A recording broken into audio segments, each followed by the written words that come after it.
Man, you need some Liberty stickers for the back of your truck. At LibertyStickers.com, they've got great state hate, like Pearl Harbor was an inside job. The Democrats want your guns. U.S. Army, die for Israel. Police brutality, not just for black people anymore. And government school, why you and your kids are so stupid. Check out these and 1,000 other great ones at LibertyStickers.com. And of course, they'll take care of all your custom printing for your band or your business at TheBumperSticker.com. That's LibertyStickers.com. Everyone else's stickers suck. All right, y'all, welcome back to the show. It's the Scott Horton Show. I'm him. ScottHorton.org is the website. Keep all my interview archives there. More than 2,500 of them now, going back to 2003. And you can find me on Facebook, Twitter, and YouTube at /Scott Horton Show. All right, our next guests are Flynt and Hillary Mann Leverett. Hillary is senior professorial lecturer at the American University in Washington, D.C., and a visiting scholar at Peking University in Beijing, China. She, in the Bush administration, worked as director for Iran, Afghanistan, and Persian Gulf Affairs at the National Security Council, was Middle East expert on the Secretary of State's policy planning staff, and policy advisor for Middle East, Central Asian, and African issues at the U.S. mission to the United Nations. Her husband, Flynt, is a professor at Penn State of International Affairs and is a visiting scholar at Peking University School of International Studies. He's a leading authority on the Middle East and Persian Gulf. And from 1992 to 2003, he worked in the U.S. government as Senior Director for Middle East Affairs at the National Security Council on the Secretary of State's policy planning staff and as a CIA Senior Analyst. They both left the George W. Bush administration over disagreements on their Iraq and Iran policies.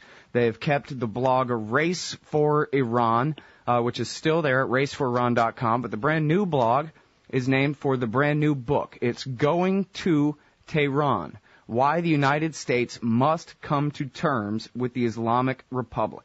Welcome back to the show, both of you. How are you doing? Thank you. Very good. We're great. Thanks for having us on, Scott.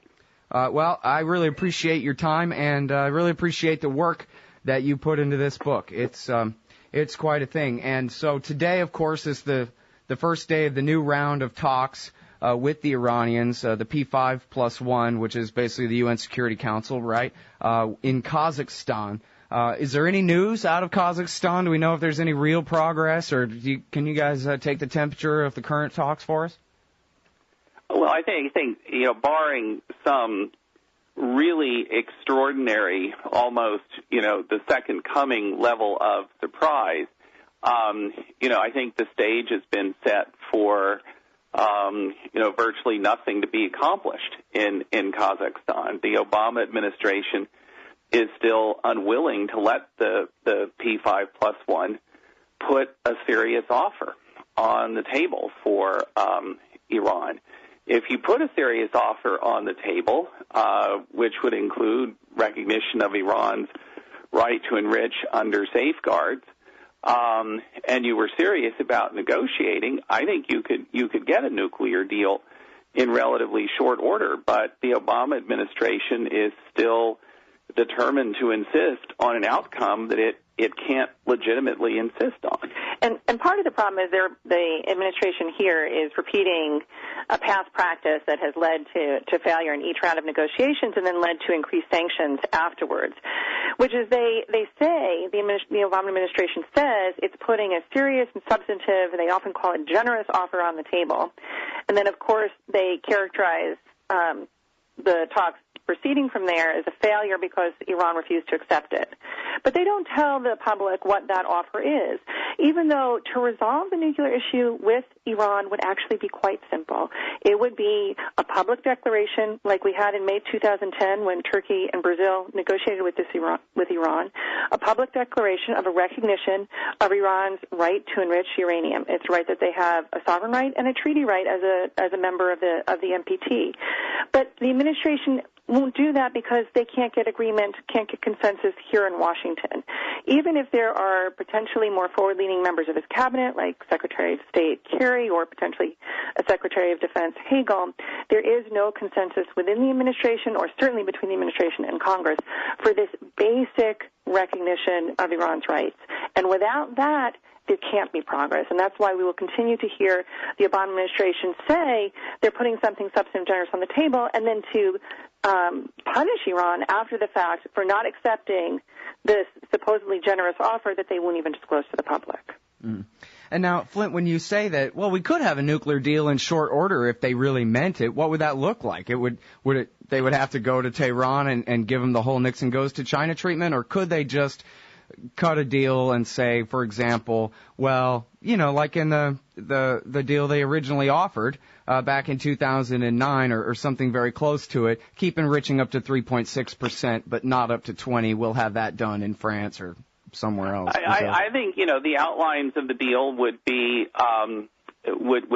recognition of Iran's rights, including safeguarded enrichment. In return, Iran would ratify and implement the additional protocol to the NPT, would accept some other additional verification instruments that would give the IAEA more extensive and somewhat more proactive access to Iranian facilities. And you could probably also include in that, some understandings about levels of enrichment, 20% enrichment, this kind of thing.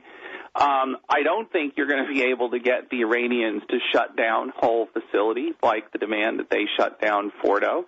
I don't think you're going to be able to get the Iranians to, in effect, agree to some sort of international committee in which the United States is going to get some de facto veto over how many centrifuges they install in particular facilities. But I think you would have Iranian commitments to greater transparency. You would have understandings about 20% enrichment. And I think the Iranians would also want substantial sanctions relief as part of that. That gets to your question about could you do the nuclear deal in isolation, or do you need to do the whole kind of Nixon to China realignment? I think our view is that you really end up needing to do the whole package. That while in theory you could sketch out how the nuclear deal would be resolved on its own terms, I don't think that the Obama administration is going to find it politically doable to provide substantial sanctions relief, lift, most if not all of the sanctions that have been put on Iran, just with a deal on the nuclear issue, as important as that could be. They're going to need, a kind of broader realignment of relations between Iran and the United States, like what Nixon achieved with China. And the reason for that is something I think deep in our political culture, which is that even though a deal on the nuclear issue is actually quite simple and straightforward, it's impossible for the Obama administration or any administration, this is not just a critique of them, it crosses the partisan divide. No administration could put that simple deal on the table because it doesn't resolve the issues of our perception of Iran being an irrational foreign policy player and illegitimate domestic political order. So as long as we continue to caricature Iran as the leading state sponsor of terrorism and a massive abuser of human rights, we can't make this basic concession to recognize their right to enrich uranium because we can't trust them. The issues are very much intertwined. We don't have a problem necessarily with states per se having nuclear capability or even nuclear weapons, Israel, India, Pakistan. The problem is with a country that we can't and don't accept. And that's why we make the argument that even though the nuclear issue is quite simple to resolve, recognizing Iran's rights, we can't do it politically as a political culture, regardless if you're Democrat or Republican, until there's an acceptance of the Islamic Republic of Iran. Mm-hmm. Well, and the ability of any president, Republican or Democrat, to be able to explain to the Congress, I've got that covered, and I've got that covered too. So enough of your objections. We were already thinking ahead, that kind of thing. That consensus that you talked about, that is not there now. And it would have to be, as you guys say in the book, it would have to be led by the president, the way that Richard Nixon opened up to Mao Zedong. Yeah, this is one where Obama is going to have to lead public discourse. He is going to have, what Nixon did with China. You consider the way that China had been demonized, the People's Republic had been demonized for 20 years after the Chinese Revolution, and Nixon and Kissinger, in effect, create a new reality for Americans with regard to China.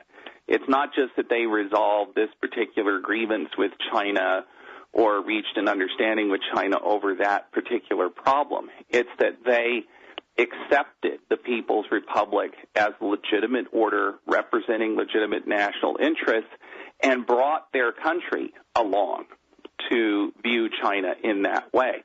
That's what made rapprochement possible. And within that framework, then it was possible to deal with all kinds of issues that had really tortured this relationship for 20 years. But it was a top-down macro thing. You accept the People's Republic, and both sides commit to realigning their relations with one another. And within that framework, all of the other issues, even the very difficult issues like Taiwan, you're able to find ways to manage them, if not to resolve all of them. And we do it not as a favor at all to China. It's something very much to save our own skin in Asia, because by accepting the People's Republic of China and taking the boogeyman of Red China, of the march of communism, off the table, we were able to withdraw from Vietnam. It meant we didn't have to continue the endless cycles of invading to push back and contain communism in Asia, because we accepted a communist political order, the biggest, most important, durable communist political order there. We didn't have to continue to fight it and invade various, countries on China's periphery in order to push it back.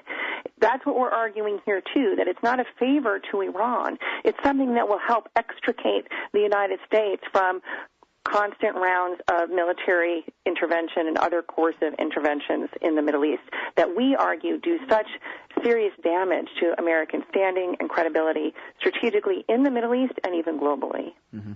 Well, and I think, Hillary, the way you guys put it in the book is that really the nuclear issue, which of course gets all the headlines, is really just, it actually almost like Paul Wolfowitz said about Iraq. Well, that's the one thing that people can agree about for bureaucratic reasons to, beat them over the head with, to use as the excuse. Yeah. But really the problem is independence, and the American empire refuses, the hegemon, however you want to term it vocabulary-wise, refuses to accept the independence of Iran no matter what, even if they didn't have a single spinning centrifuge. Yeah, and I think this, we've had this conversation, Hillary and I have had this conversation with any number of Iranian officials, including very senior officials, over the last several years, and sometimes we've had Iranian officials ask us, and says, what is the real problem that the United States has with us, has with the Islamic Republic? We haven't invaded anybody, we haven't tested a nuclear weapon, we haven't done any of the things that, would seem to bring, in other cases, would seem to have brought American animosity. What is it that we have done? I mean, they know there's some, there's the Argo narrative about the revolution and the hostage crisis, but they just can't imagine that it solely accounts for it this many years later. And we've ended up just telling them the real problem is, the Farsi word is istiqlal, independence, that you guys insist on being an independent power. You aren't, inherently anti-American. You would welcome better relations with the United States on terms of equality, mutual respect, but you're not going to subordinate your foreign policy to the United States the way that Egypt under Sadat and Mubarak did, the way that the Saudis do to some degree.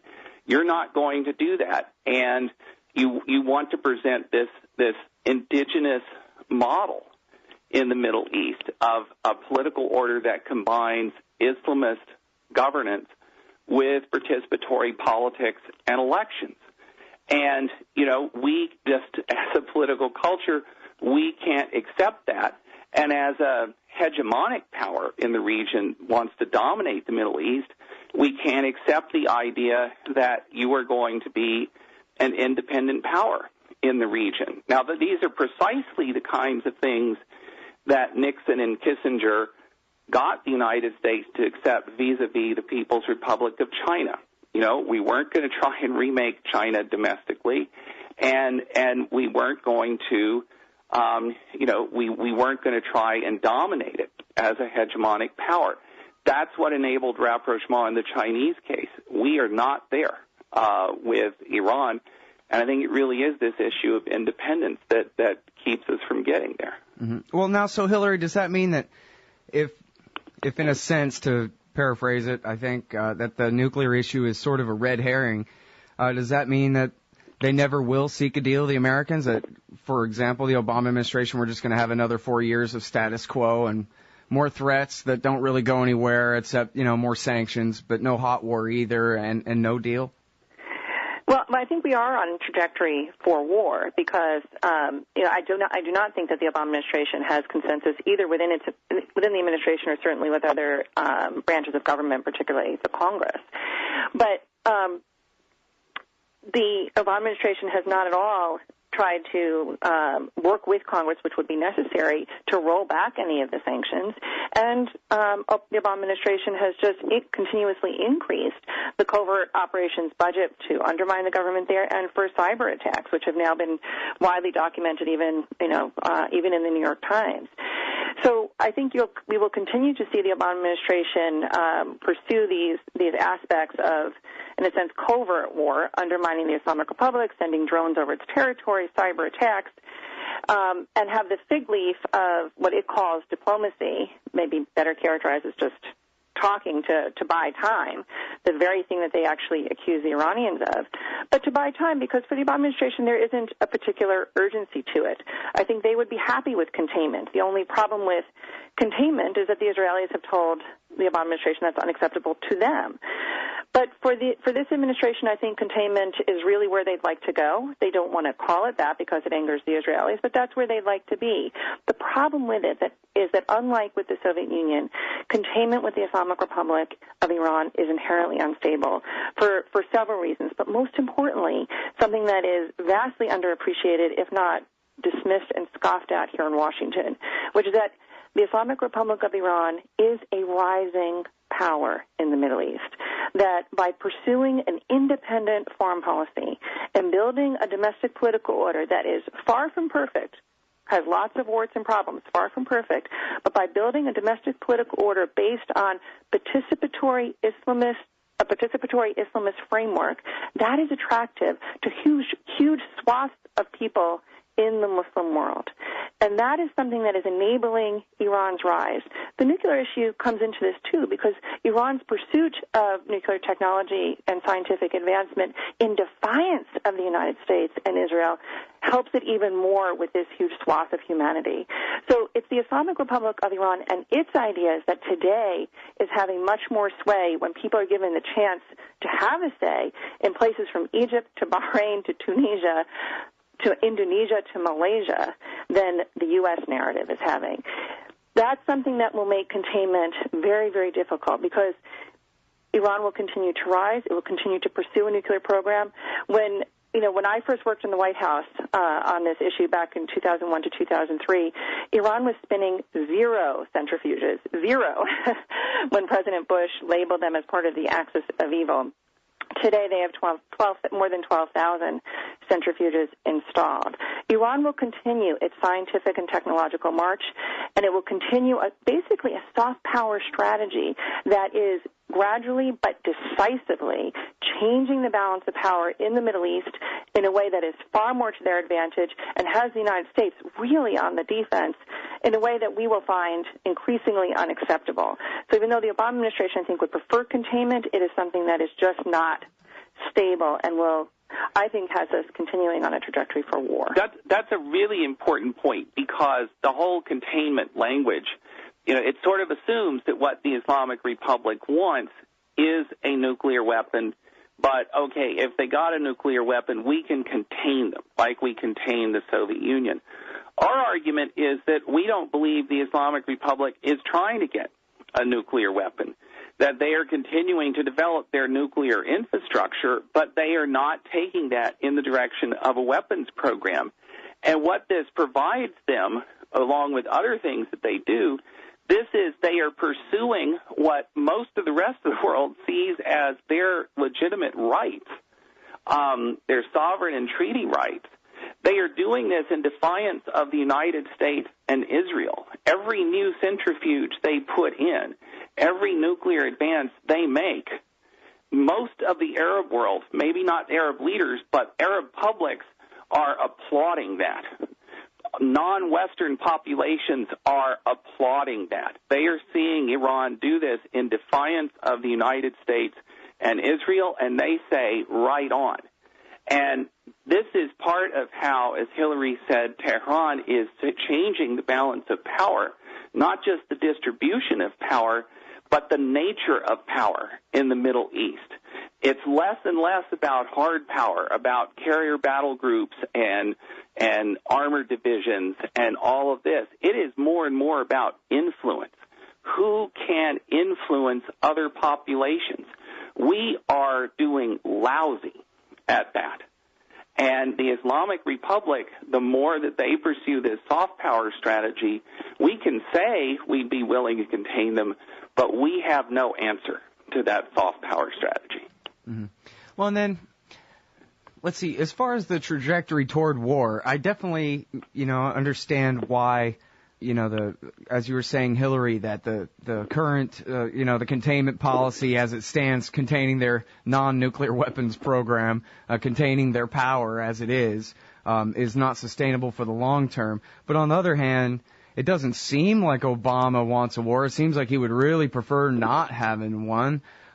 Is it just this conflict is going to come to a head in the Persian Gulf? We'll have a Persian Gulf of Tonkin type crisis or that kind of thing? Or how is this actually going to break out into airstrikes?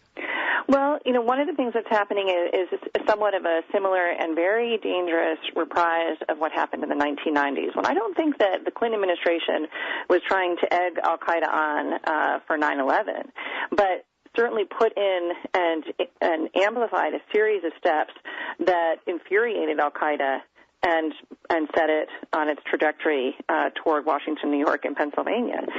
We are doing a similar thing today. The analogy would be that we are supporting Saudi-backed Salafis, militant jihadists in Syria. We supported them in Libya. We are supporting them particularly in Syria and in Libya, in large part to contain the Islamic Republic of Iran. That was the rationale for nearly 2 years of the strategy here in Washington about why we needed to support this opposition in Syria, which was, if you overthrow the Assad government, it's the Achilles heel where we'll finally get the Islamic Republic of Iran, deprive it of its one Arab ally, or as candidate Romney said at the time, and its only outlet to the ocean or to the sea, notwithstanding the fact that, of course, Iran borders the Caspian and is in the Persian Gulf itself. But it's this idea that to do anything, to arm and support anyone to contain the Islamic Republic of Iran has had in the past and will have in the future very serious repercussions for the United States. The attack on our consulate in Benghazi was not an accident. Ambassador Stevens was killed by people who could very seriously have been trained, armed, and funded either directly or indirectly by our own government with the Saudis. That's a very serious problem that people in Washington refuse to even deal with. They're talking about who sent what email, what was the response time. There's no sense of, was it a mistake to align with the Saudis to arm, train, and fund jihadists?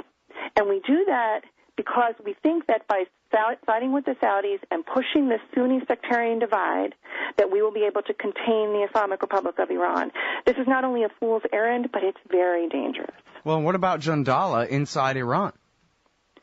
Yes, it's the same thing. We are funding, training, arming, either directly or indirectly, groups that have no common interest with the United States, and in fact are very seriously related to or part of Al-Qaeda. As part of this effort to undermine Iran from a variety of its borders and entry points. It's something where early on in the Obama administration, people really criticized Flynt and me for making this argument. There was so much hope that Obama, with coming into the presidency, having run on a campaign for engagement back in 2008, that he would really change our policy writ large in the Middle East, but particularly with Iran. And we said, well, you know, he has had the chance, the decision was put before him to designate Jandala and some of these other groups as terrorist organizations, which has the important purpose of preventing the U.S. government from arming, training, and funding them. And Obama decided not to. And there's a direct analog to a similar decision that Nixon and Kissinger took with China.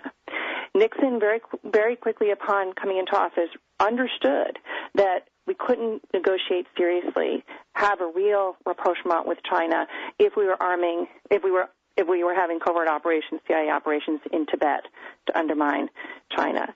So he told the CIA there was a moratorium to stand down from those operations. Obama took the opposite decision. He refused to designate Jandala until after Iran had captured its leader and it was basically neutered. And Obama decided early on not only to not stand down from covert operations, but to dramatically increase them. And the cyber attacks, the killing of Iranian scientists. Again, I'm not saying necessarily that these were done all or in part directly by the United States, but directly or indirectly, this president had a decision to make, just as Nixon and Kissinger did, and he didn't take it. This really gets at the heart of your question about what ultimately gets us to war. I mean, Hillary's describing all of these various aspects of what you might call blowback from the way that we go about trying to contain and undermine Iran. It not only doesn't work, it not only undercuts our perceived legitimacy in the region, but it creates all of this potential for blowback from, Salafi jihadists and other elements. And I think this gets to how we can actually end up going to war over this. If you don't have a nuclear deal, because you haven't had this broader rapprochement, as the Islamic Republic continues to develop its nuclear infrastructure, as it continues to gain ground with public opinion in the region, the United States is going to be really, really challenged, increasingly challenged to hold on to its own strategic position in the region, which is getting more and more tenuous. And in that sort of environment, the only thing we will have left to try and reassert our dominance in the region is going to be military force. I mean, we tried for 12 years after the first Gulf War to get Saddam Hussein out of power, and it didn't work. Sanctions didn't work. No-fly zones, all of that stuff, supporting an opposition didn't work. Finally, after 9/11, even though Saddam had nothing to do with 9/11, the Bush administration goes to war in Iraq because it thinks this is the only way America can reassert its dominance in the region. And if Obama doesn't deal with Iran diplomatically, doesn't come to terms with the Islamic Republic, there is a very, very high chance, we think, that before he leaves office, he is going to be faced with that kind of moment at which, the way it's going to be structured here, he either acts by ordering attacks on Iran or he basically surrenders American strategic leadership in the Middle East. And under those circumstances, I think even Barack Hussein Obama could end up pulling the trigger. Well, now, what could he hope to accomplish, though? I mean, when it comes down to actually sending the Air Force to, say, drop as many bombs as they can on Natanz and Fordo and say I think it would be disastrous for the American position in the region. But, I mean, at this point, after all these years, Flynt, don't the Joint Chiefs agree with you about that? I think that the bulk of the leadership of the uniformed military doesn't want to go to war with Iran. Are they really prepared to fall on their swords over this? Well, we'll see. You know, the bulk of the military leadership, I don't think, wanted to go to war in Iraq either, the uniformed military. And that's why, Rumsfeld at the end had to handpick Tommy Franks. He wasn't the most senior general there. He wasn't, he wasn't the person who had naturally risen to a position of power. At the end of the day, Rumsfeld cherry-picked within the Pentagon to make sure that he had a team that could do to at least carry out the basic invasion. At the end of the day, he didn't even have Tommy Franks fully on his side. After the fact. In Tommy Frank's book, he describes some of the senior civilian advisors and officials to Rumsfeld, like Undersecretary of Defense Doug Feith, as the biggest idiot he'd ever seen.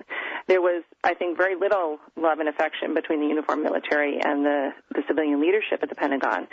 So I think even today, if you had the uniformed military opposed, and I think many of them are very, very hesitant and see a lot of significant risk, it's not part of our civilian military culture for them to really defy that. There are good reasons for that, but there are also some consequences, which is that normal, what you may think of as a normal restraint, isn't really the restraint it could be. This is one of the most important reasons we wrote this book, Scott, is because we think that when we talk about the need for the United States to accept the Islamic Republic, to come to terms with it like we came to terms with the People's Republic of China, we're not saying this just because this is the only way that diplomacy with Iran can work. That's sort of in the nice-to-have category. The reason we need to do this, why we have to do it, is because if we don't come to terms with this rising revolutionary power, we are going to end up in starting another grossly counterproductive war in the Middle East. And it will do damage to our strategic position in the region and in the world that will make all of the damage done by the 2003 Iraq invasion, it will make that look almost trivial by comparison. And it would, again, be to disarm yet another Middle Eastern state of weapons of mass destruction it does not have. That may have been something that we could have gotten away with 10 years ago, barely. But today, as the world is changing and the nature of power, not just in the Middle East, is shifting, but worldwide, this is something that if there were an attack on Iran's nuclear facilities, it would have to be done in defiance of the Security Council, in defiance of the vast majority of states in the world. Not only China and Russia would veto any such resolution in the Security Council, but the non-aligned movement, which Washington didn't have to take seriously up until the past maybe couple of years when it was our unipolar sole superpower moment.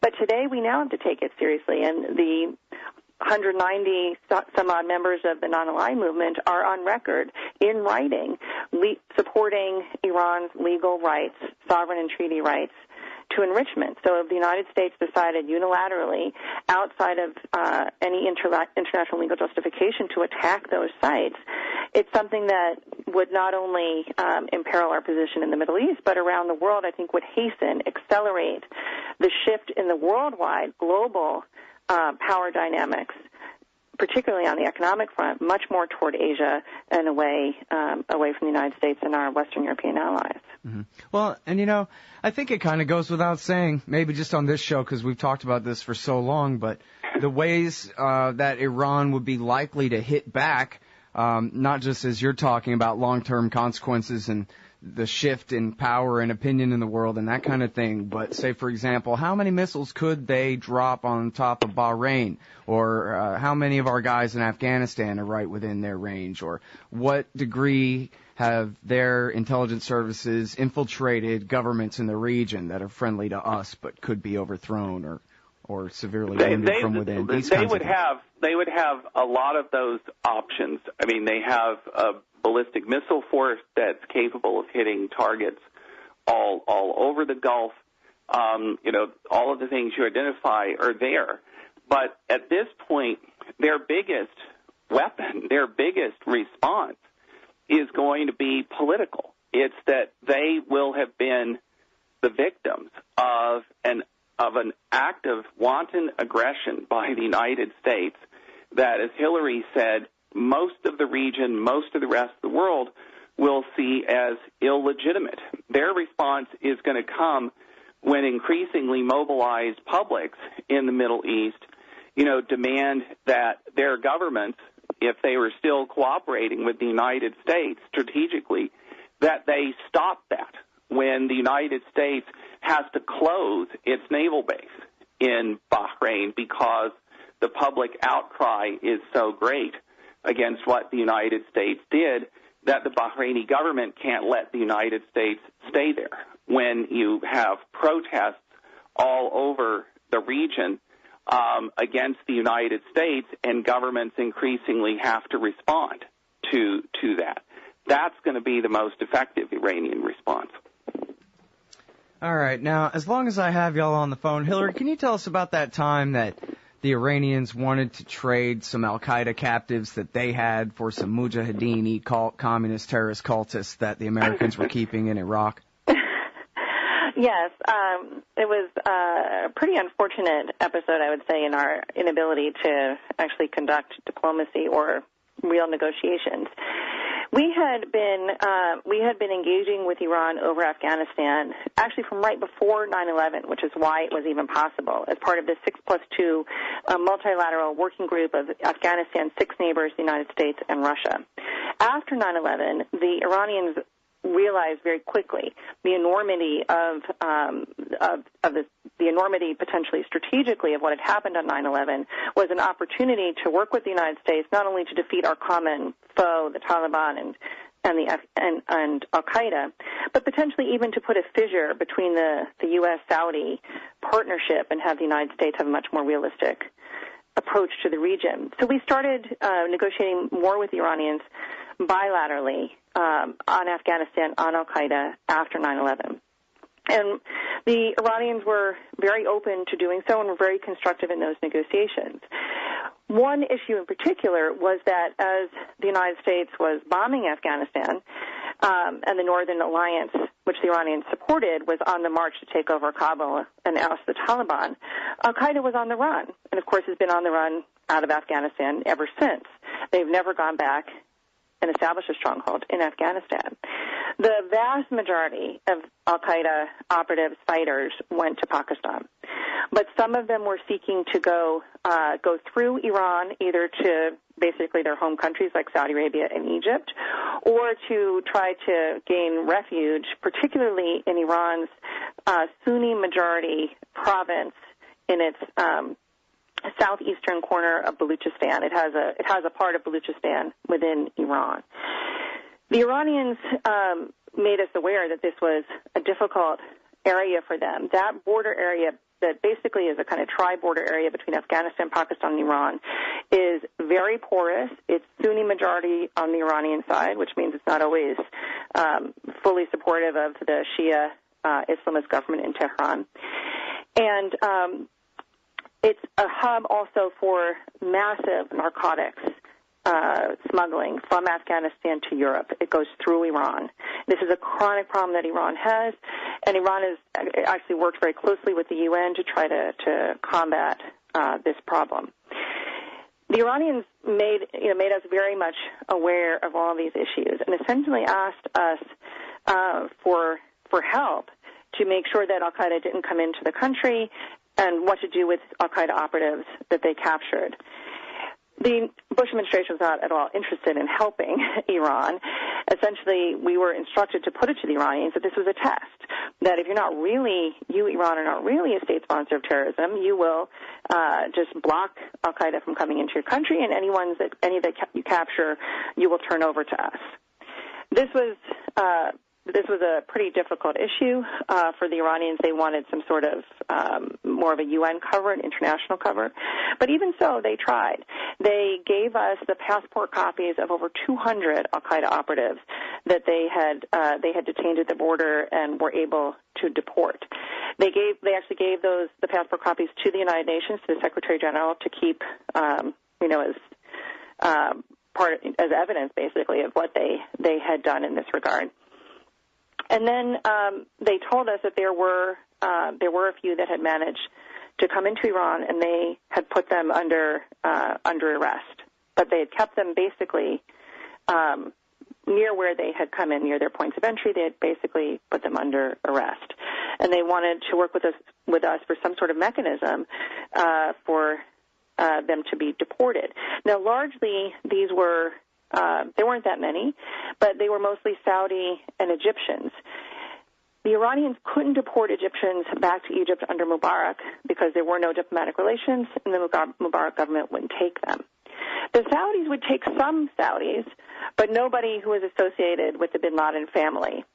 So oddly enough, the Iranians ended up with some bin Laden children. I don't mean little children, but, teenage to young adult children of bin Laden in Iran. And then there were a couple of other operatives that had come through the border that they had basically under a version of arrest. They had tried to get us to have a mechanism to deal with the deportation, how to deal with these people. We weren't interested. Finally, after the U.S. invasion of Iraq, and we had told the Iranians with our invasion of Iraq that we would treat the MEK in Iraq as a wholly owned subsidiary of the Iraqi Saddam Hussein's military, because that's how we saw it. They had fought with Iraq during the Iran-Iraq War. They were armed and trained by the government of Iraq, Saddam Hussein's government, and we would treat them as such. But, we told this to the Iranians. That's what we were allowed to say to the Iranians. But after the war, basically the neoconservatives within the Bush administration decided that, no, we shouldn't really treat the MEK as any kind of hostile group. They could be useful for us vis-a-vis Iran in the future. Why treat them as a hostile entity? So not only did we not destroy them with the Iraqi military, we actually extended protected person status to them, which meant that even the new Iraqi government couldn't hand them over to the Iranians. Well, with that in particular, the Iranians tried to offer essentially these al-Qaeda people that they had captured in Iran to us in exchange for these MEK operatives that were in Iraq. And they offered to do so under the guise of the International Committee of the Red Cross, to not have the death penalty as an option for any punishment of them, and that for the MEK they would only try senior members, that they understood the MEK was a cult, and for lower-level people they would be given some sort of amnesty. That's what Iran formally put on the table. And at the time, President Bush was interested in it. President Bush said to a meeting of his principals that there's no such thing as a good terrorist. We want access to these al-Qaeda people. The MEK is a terrorist organization. It's on a list of designated terrorist organizations. At least it was during the Bush administration. And President Bush was interested in this kind of exchange, but others within the administration disagreed, and the Iranians were rebuffed. Yeah, interesting, ironic kind of footnote here that people can still go to the George W. Bush White House website and find the position papers on why we need to invade Iraq and Saddam Hussein's support of the MEK-al-Qaeda, because one of the biggest proofs of his support for international terrorism, which is why we have to have a war against him. Exactly, and nothing has changed. I mean, if you don't think the MEK, people listening don't think the MEK are a terrorist organization today, then there's nothing that changed in their behavior from 2001, 2002 to today, except that potentially they're involved in even more terrorism. For example, the assassination of Iranian scientists. Well, in fact, 1 year ago, it was the Obama government was putting it in the news by way of NBC News that the Israelis were using them to assassinate scientists inside Iran. That's right. And he was trying to tell Netanyahu to pipe down a little bit a year ago. Yeah, or at least the CIA was here. It's unclear to me whether the White House ever really... Oh, yeah, I guess I just assumed that the White House said it was okay for NBC to do that big report, but maybe not. Maybe they have lower levels first. Well, I think there is some tension because the CIA doesn't want to be implicated in really this kind of, certainly illegal activity for the CIA to be involved in. But because of our very close cooperation with the Israelis, it's something that we end up getting tied into anyway. So I think you see there are some points where the CIA, I think, tries to distance itself from Obama administration policy and some of their close alliances with the Saudis, getting weapons to the Syrians or to the Libyans, or with the Israelis, getting armed support to the MEK. But now that we've taken the MEK off the list, they don't have the need to make that, to try to hide that, essentially. Mm-hmm. All right, now, to get back to the book a little bit here, again, it's Flynt and Hillary Mann Leverett, and the book is Going to Tehran. One of the things that undermines all this policy, really, is that, their regime's going to fall any minute now anyway, because of how illegitimate it is. The people of Iran hate it as much as we do, and if only we'd give them a chance. I think Bill Kristol's probably the only person who said this out loud on TV, that, if we just start bombing them, the people will rise up and help us overthrow them, kind of thing. But that's basically the plan for regime change, right, is that this regime will crumble any minute now, I guess, once the next Ayatollah kicks off. That's right, and we've been holding our breath for that to happen for more than 30 years. And if you go back, American policymakers, congressmen, pundits, commentators, Saddam Hussein, they have been forecasting the imminent demise of the Islamic Republic, for more than 30 years, and it's just wrong. We may not like it, but the basic reality is that this model of participatory Islamist governance and a strong commitment to foreign policy independence, this is what a majority of Iranians living inside their country want. There may be some who want that system to evolve in some significant ways, but even most of them, at the end of the day, they still want it to be the Islamic Republic of Iran. They don't want a secular Republic of Iran grounded in Western-style secular liberalism. This is their system. They created it. No one imposed it on them. No outside power invaded and dumped it on them. This is what they have created for themselves, warts and all. And, they are responsible for it. It's theirs. And they are not about to roll over for some outside force coming in to change it. And the constituency inside Iran for overthrowing it and putting in place some Western-style secular republic is really small. Now, I forget if you make... I'm sorry. Pardon me. Just 1 second, Hillary. I'll turn it over to you. I forget if you guys make this exact parallel in the book, but it seems this way to me, kind of. It's sort of like you're saying when you talk about the election of 2009 and all the controversy there. Regardless of which polls you trust and who you think really won or whatever, it seems to me the parallel would be Bush-Gore in Florida in 2000. No matter which way that worked out, and no matter how mad one side or the other was, it hardly meant that was the end of the Constitution, the end of congressional elections, the fall of the government of Washington, D.C. Right. Either way, we're just going to go on from here, and maybe we'll, better luck next time, kind of thing. Gore conceded, that was it. That's basically what happened in 2009. Another chance. It will get another bite at the apple. Even though in Bush v. Gore, it's very interesting too. I mean,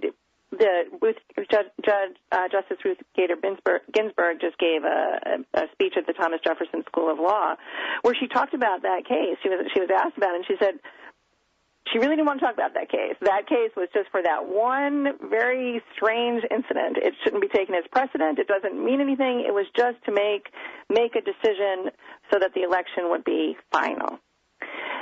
And we accept that. Whereas when Khamenei does something similar, where he allows the Iranians to protest hundreds of thousands of people in the street for over a week, tells the candidates that any complaints they have, they need to bring to the Guardian Council, but that after the Guardian Council reviews it, a final decision must be made, and the decision is made there, not on the street. We take that as fundamentally illegitimate, even though we have a very similar situation here with Bush v. Gore.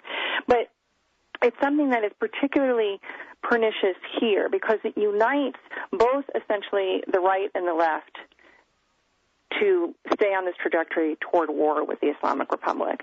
Because people on the right, the neoconservatives, they never thought that the Islamic Republic of Iran was legitimate. They've always supported military force. That it didn't matter,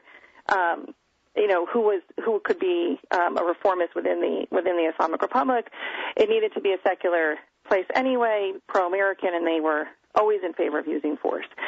But this issue of the domestic legitimacy or illegitimacy is something that really grabs hold on the left. And I think the problem with the 2009 election wasn't so much a question of fraud. It was that their perceived leader who was going to lead Iran through a process of soft regime change, without the tanks, without the artillery, but soft regime change, that it could be changed from within at the ballot box, is what they called the Obama effect.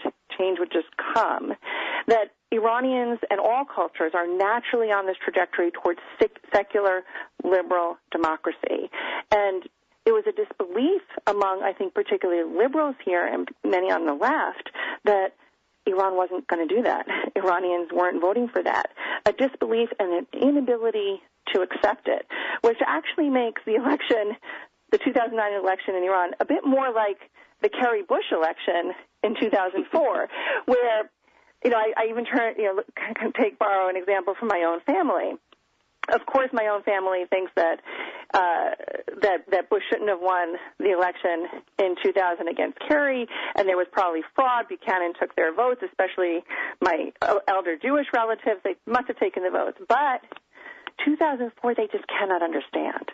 Because after living for 4 years under the Bush administration, having the invasion of Iraq, having the damage done to the economy, nobody in their right mind would have reelected Bush. Certainly no one they know voted for Yes, no one they know. No one they know on the Upper West Side of Manhattan right. or in Brooklyn would have reelected Bush. And it's a similar dynamic, that this refusal, this inability to understand that Iranians, that a segment of the population, though Ahmadinejad is polarizing, but a significant segment of the population does like, not necessarily him personally, but what he represents, this fierce foreign policy independence and this dedication to a political order that the Iranians are creating that is close to their culture, to their religion, and to their history. Mm-hmm. All right, now, so everybody invokes Ronald Reagan for everything, and I was raised to not really like Ronald Reagan very much, and I still kind of feel that way, but since he apparently is the benchmark for, everything that's good and true about American politics, he sold weapons to the Ayatollah, got along with him just fine. In fact, maybe you guys helped with that back in the 80s. I don't know. If he can be friends with the Ayatollahs. I'm sorry? That was a little before our talk. Oh, okay, there you go. Well, I don't know. But anyway, some of the people you worked with were involved, that's for sure, in your days on the National Security Council. It's a really important point, Scott, because, in the 1980s, when the Islamic Republic of Iran was at its most vitriolic against the United States, and its rhetoric especially against the United States, and its rhetoric especially against Israel, to the height of the Islamic Revolution, at that time, not only do we try to sell them weapons to curry favor with so-called moderates, but so did the Israelis. We, in fact, after the bombing of our Marine barracks in Lebanon that killed 241 Marines in the early 1980s, the Reagan administration thought about imposing some sanctions on Iran, but the Israelis were adamant in their refusal against sanctioning Iran. Both the United States and Israel were concerned that to completely weaken Iran would allow Soviet-aligned Iraq to be a formidable power. You don't see this change in Israeli or American policy until after the collapse of the Soviet Union and the defeat of the Iraqi military in 1991. I started working for the State Department in 1990. I never heard a word from the Israelis about Iran's nuclear threat. It wasn't until 1992 that the Israelis start coming to Washington and their talking points literally change overnight.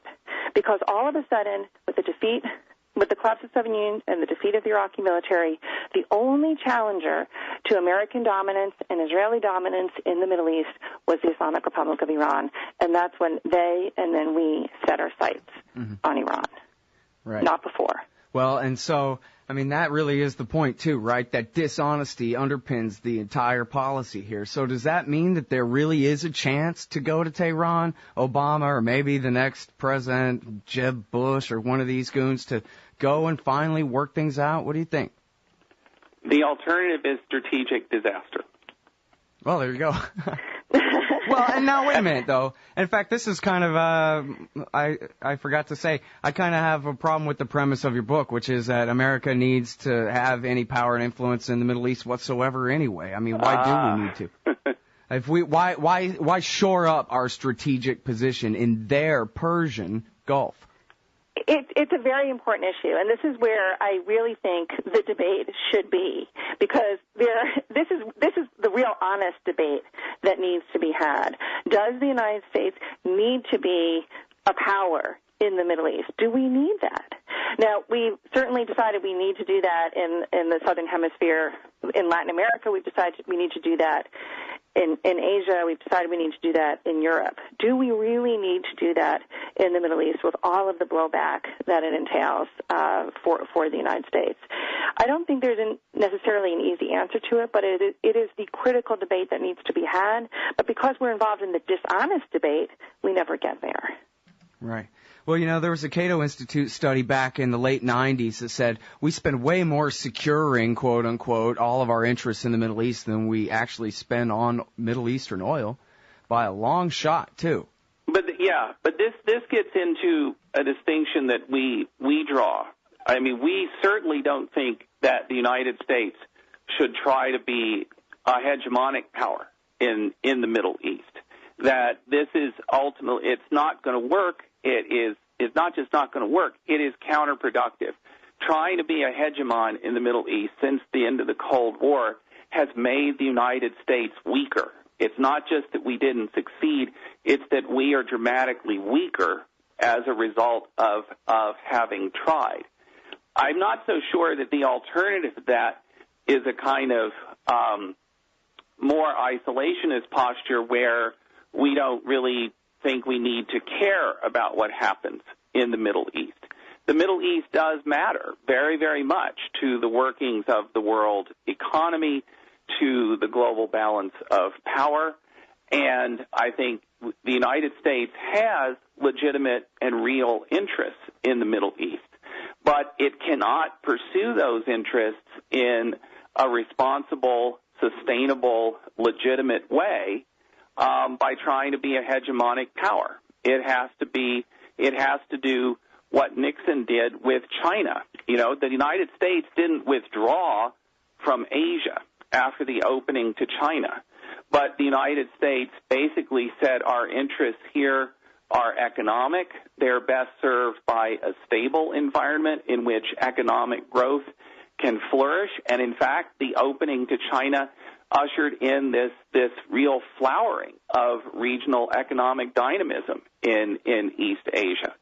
And, you know, the United States actually ended up in a better position in Asia, you know, and I think Asia for Asians was in a better position because of the opening to China. And that's what we think could happen if we had an American president who was really prepared, as we say, to go to Tehran. All right, everybody. That is Flynt and Hillary Mann Leverett. The book is Going to Tehran, Why the United States Must Come to Terms with the Islamic Republic of Iran. Thanks very much for y'all's time today. Thank you so much, Scott. Hey, y'all, Scott Horton here, inviting you to check out WallStreetWindow.com. It's a financial blog written by former hedge fund manager Mike Swanson, who's investing in commodities, mining stocks, and European markets. Wall Street Window is unique in that Mike shows people what he's really investing in and updates you when he buys or sells in his main account. Mike thinks his positions are going to go up because of all the money the Federal Reserve is printing to finance the deficit. See what happens at WallStreetWindow.com. And Mike's got a great new book coming out, so also keep your eye on writerMichaelSwanson.com for more details. Hey everybody, Scott Horton here. Ever think maybe your group should hire me to give a speech? Well, maybe you should. I've got a few good ones to choose from, including How to End the War on Terror, The Case Against War with Iran, Central Banking in War, Uncle Sam and the Arab Spring, the ongoing war on civil liberties, and of course, why everything in the world is Woodrow Wilson's fault. But I'm happy to talk about just about anything else you've ever heard me cover on the show as well. So check out youtube.com/Scott Horton Show for some examples, and email scott@scotthorton.org for more details. See you there. The Emergency Committee for Israel, Brookings, Heritage, AIPAC, WINEP, JINSA, PNAC, CNAS, the AEI, FPI, CFR, and CSP. It sure does seem sometimes like the war party's got the foreign policy debate in D.C. all locked up. But not quite. Check out the Council for the National Interest at councilforthenationalinterest.org. They put America first, opposing our government's world empire, and especially their Middle Eastern madness. That's the Council for the National Interest at councilforthenationalinterest.org. Hey ladies, Scott Horton here. If you would like truly youthful, healthy, and healthy-looking skin, there is one very special company you need to visit, Dagny & Lane at dagnyandlane.com. Dagny & Lane has revolutionized the industry with a full line of products made from organic and all-natural ingredients that penetrate deeply with nutrient-rich ionic minerals and antioxidants for healthy and beautiful skin. That's Dagny & Lane at dagnyandlane.com. And for a limited time, add promo code SCOTT15 at checkout for a 15% discount. Hey everybody, Scott Horton here, inviting you to check out the Future Freedom Foundation at FFF.org. They've got a brand new website with new and improved access to more than 20 years worth of essays promoting the cause of liberty. And FFF's writers, including Jacob Hornberger, Jim Bovard, Sheldon Richmond, Anthony Gregory, Wendy McElroy, and more, aren't just good. They're the best at opposing and discrediting our corrupt overlords in Washington and their warfare, welfare, regulatory police state. That's the Future Freedom Foundation's new and improved site at FFF.org.